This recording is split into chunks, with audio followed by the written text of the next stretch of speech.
एक बार मैं पुनः आपका स्वागत करता हूं अपने इस नए लेसन के। इंडियन इकोनॉमिक्स का एक नया लेसन है and this lesson name is rural development. तो पहली बात, इस लेसन को इसका मीनिंग समझना होगा। किसी भी लेसन को स्टार्ट करने से पहले इस लेसन को पढ़ने का ऑब्जेक्टिव क्या है, पढ़ने से क्या फ़ायदा होगा। रूरल डेवलपमेंट, ग्रामीण विकास, डेवलपमेंट विकास, और रूरल मीन्स ग्रामीण। तो गाँव का विकास क्यों जरूरी है भाई? तो कहा जाता है कि भारत गाँवों का देश है। भारत में जो गाँवों की संख्या है, अगर उन संख्या को जोड़ जाए या उसमें जो आबादी रहती है उस आबादी का विकास अगर हो जाए तो देश का विकास होगा। और उसके दूसरे फ़ायदे हो सकते हैं। क्या फ़ायदे हो सकते हैं? जैसे सोचिए, गाँव में की जो आबादी है वो प्रायः देखने में आता है कि जो गाँव के लोग हैं वो गाँव से शहरों की तरफ माइग्रेशन करते हैं। अब शहरों के माइग्रेशन करें तो भाई आपको क्या प्रॉब्लम है? शहरों में माइग्रेशन करते हैं, वो डेमोक्रेटिक राइट्स है। हाँ, बिल्कुल सही बात है, डेमोक्रेटिक राइट्स है। लेकिन कभी आपने सोचा कि अगर गांव के जो लोग हैं, टैलेंटेड लोग हैं, गांव से पलायन करेंगे तो गांव में जो स्किल है, गांव में जो डेवलपमेंट होना चाहिए वो नहीं होगा। पहली समस्या तो ये होगी। दूसरी समस्या ये होगी कि अगर वो शहरों की तरफ पलायन कर रहे हैं तो शहरों में जब ओवर पॉपुलेशन होगा या सड़कों के ऊपर देखो ट्रैफिक की समस्या होगी, जहाँ वो रहेंगे उन तंग गलियों में रहेंगे, वहाँ पर सुविधाएं नहीं होगी, सैनिटेशन की प्रॉब्लम होगी, हाउसिंग रेंट बढ़ जाएंगे और लाइफ स्टाइल उनकी अच्छी नहीं होगी, मिजरेबल कंडीशंस होगा, हॉस्पिटल्स के ऊपर लोड पड़ेगा। अब मतलब इसके मल्टीपल एक इंटरलिंक्ड इफेक्ट है।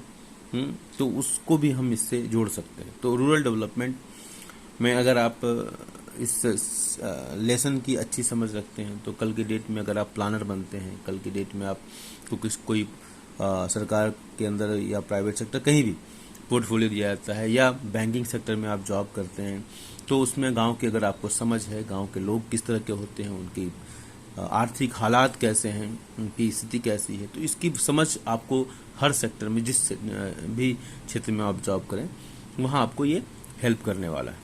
तो इस वजह से हमको इस तरह के लेसन को पढ़ने की ज़रूरत है। चलिए हम आगे बढ़ते हैं। ये हमारा रीडिंग पोर्शन है, साथ साथ हम हमेशा पढ़ते हैं ताकि बच्चों को अच्छी समझ हो। और जो हमारे लेट ब्लूमर्स हैं, हमारा फोकस केवल लेट ब्लूमर्स हैं, तो ये सबको हेल्प करेगा वैसे तो, लेकिन late bloomers is always my focus. Agriculture is the major source of livelihood मतलब जीविकोपार्जन का मुख्य स्रोत क्या है? एग्रीकल्चर।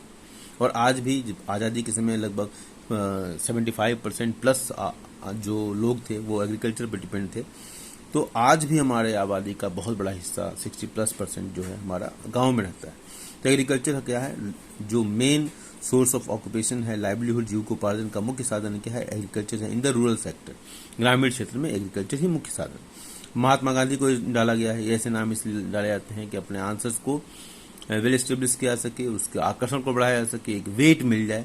तो आप भी एक हैबिट डालें कि आप इस तरह के नाम, जैसे जो गांव के विकास पर जिन्होंने काम किया, एक नाम आता है दीनदयाल उपाध्याय। उन्होंने बहुत सारा काम किया गांव पर। अंत्योदय, अंत का उदय, उन्होंने एक नाम दिया था Antyodaya.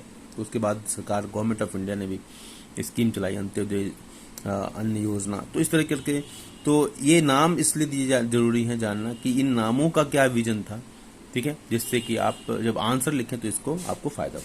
Mahatma Gandhi once said that the real progress of India did not mean simply the growth and expansion of industrial urban centers but mainly the development of the village। और यहीं पर भारत के विकास में जो ड्यूअलिज्म दिखाई देता है, एक जो कॉन्फ्लिक्ट दिखाई देता है आज़ादी के बाद, अगर मेरा मानना है कि अगर महात्मा गांधी का जो मॉडल था उस मॉडल को अगर हम अपनाए होते तो ये जो पलायन की समस्या है और उसके जो साइड इफ़ेक्ट्स हैं वो आपको नहीं मिलते। लेकिन हमने उस मॉडल को नहीं समझा, नहीं अपनाया, और हमने एक अलग तरह के मॉडल को अपनाया। मैं ये नहीं कहता कि वो मॉडल, मिक्स्ड इकोनॉमी का मॉडल गलत है, मैं नहीं कहता, मैं ये नहीं कर रहा हूँ। लेकिन अगर उस मॉडल पर, जैसे चाइना का देखो एमएसएमई, आज हम एमएसएमई पर जोर दे रहे हैं, micro and small medium enterprise जो है उस पर हम जोर दे रहे हैं। अगर ये काम पहले हो गया होता, हम हैवी इंडस्ट्रीज पर हमने जो फोकस किया वो भी सही है, हमको बेच देने की जरूरत थी।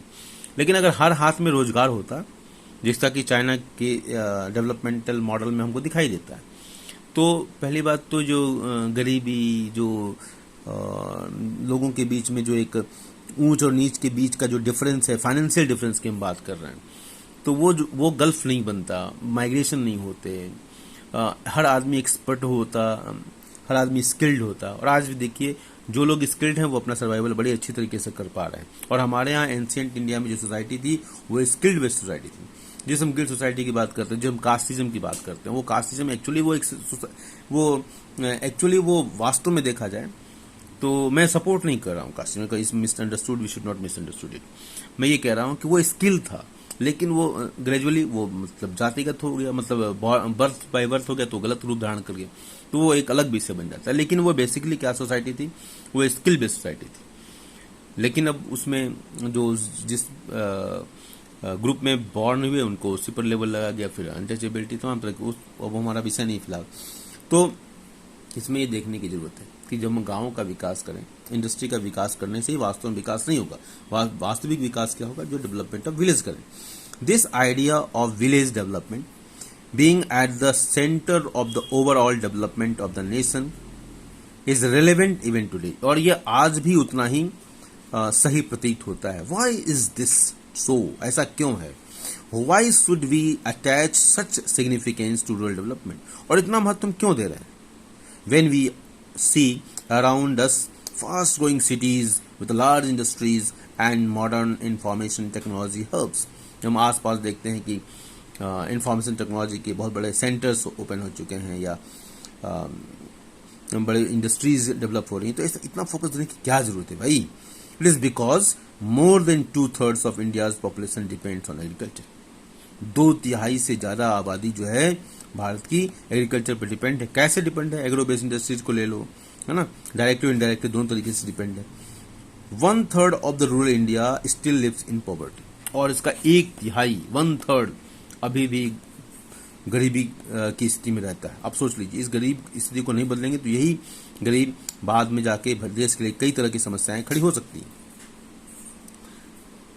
आई hope it is this much is very much clear.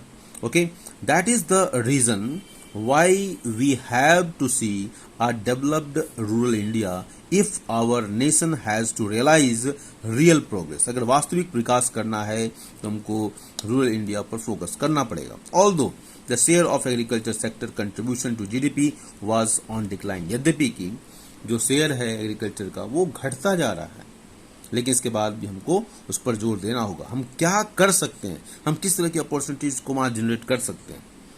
हम क्या डायरेक्ट में एग्रीकल्चर की बात नहीं करते, हॉर्टिकल्चर है या पीसी कल्चर है या टिश्यू कल्चर, कुछ भी कहा जाए, बहुत सारी स्कोप्स हैं। Specially the agro based industries, lot of scope which is not harnessed still today. The population dependent on this sector did not show any significance change, और उसमें बहुत ज़्यादा परिवर्तन, जो पॉपुलेशन डिपेंडेंट है इसके ऊपर बहुत सारा परिवर्तन देखने को नहीं मिलता है। Further after the initiation of the reforms, 1991 में हमने इकोनॉमिक पॉलिसी लॉन्च किया, उसको जब इनिशिएशन उसकी शुरुआत हुई, the growth rate of agriculture sector decelerated, वो डाउन हो गया टू अबाउट 3% पर एनम। आप सोच लो, economic reforms big bang reforms की तरह है कि बहुत फायदा हुआ, लेकिन क्या देखा गया कि एग्रीकल्चर का जो ग्रोथ रेट है वो 3% पर एनम, मतलब वो घट गया। 1991 से 2012 के बीच का जो सर्वे किया गया उसमें घटा हुआ आता है। Scholars identify decline in public investment since 1991, यहाँ से असर्शन रीजनिंग के क्वेश्चन बनेंगे। स्कॉलर्स आइडेंटिफाई, इसके कारण क्या थे कि घटने के, तो decline in the public investment since 1991 as the major reason for this. तो अभी आपने देखा कि 1991 के बाद इकोनॉमिक रिफॉर्म्स 1991 से 2012 के बीच में जो देखा गया कि एग्रीकल्चर का ग्रोथ रेट जो है 3% जो डिक्लाइन हुआ, उसके पीछे मुख्य वजह क्या थी कि हमारा जो पब्लिक इन्वेस्टमेंट है वो घट गया। ये उम्मीद की जा रही थी कि प्राइवेट सेक्टर इन्वेस्टमेंट करेगा।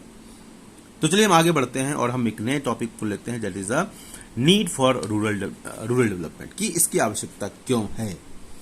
Rural development is quite a comprehensive term, but is essentially means a plan of action for the development of rural areas which are lagging behind the socio-economic development.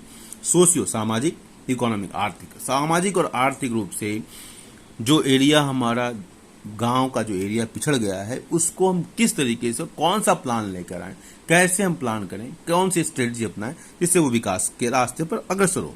That is was our point. Inadequate infrastructure, पहली बात तो infrastructure नहीं, मूलभूत आवश्यकता नहीं। सड़कें अभी भी वो गीली सड़कें हैं, कच्ची सड़कें जिसको कहते हैं, पक्की सड़कें नहीं है, कंक्रीट की बनी हुई नहीं है।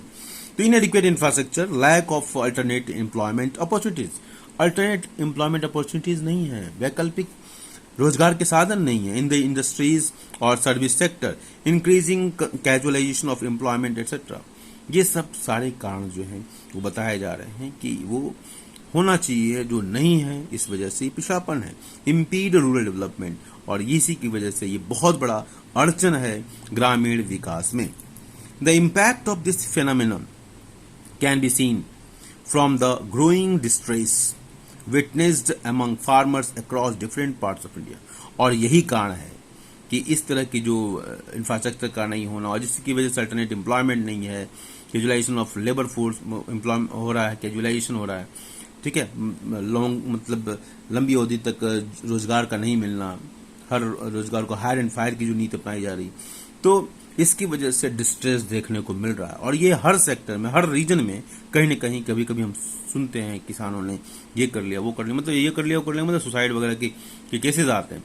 ये बहुत एक्सट्रीम कि मतलब feeders of the nation are themselves suffering from hunger. ये कितनी बड़ी विडंबना है। अगर मानव मन के स्तर पर सोचने का प्रयास करिए कि घर में माँ खाना बनाती है और माँ को ही खाना न मिले, घर में आपकी मदर खाना बनाए और उनको खाना ही नहीं मिले, ये उसी तरह की है कि किसान सबको खाना दे और खुद भूखे रहे और उसको वो परेशानी में रहे और अंत में उस तरह के जो ऑप्शन जिसकी चर्चा भी नहीं किया जा सकता उस तरह के काम को वो कर ले।